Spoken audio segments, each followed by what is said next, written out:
ভোলার তজুমুদ্দিনে আওয়ামী লীগের নেতা কর্তৃক দখলকৃত জমি পুনরুদ্ধার করতে গিয়ে মারামারির ঘটনায় 2 জন আহত হয়েছে।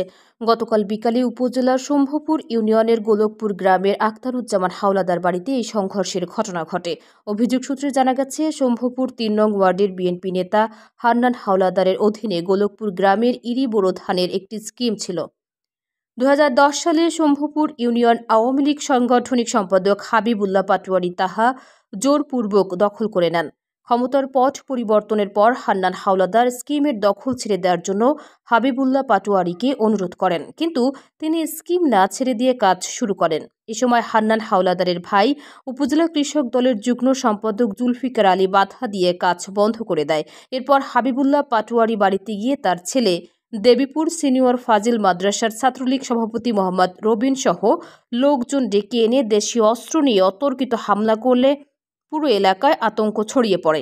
এ সময় ধারালো ছুরির আঘাতে জুলফিকার আলীর ছেলে ছাত্রদল নেতা মোহাব্বত আলী মারাত্মক জখম হয়।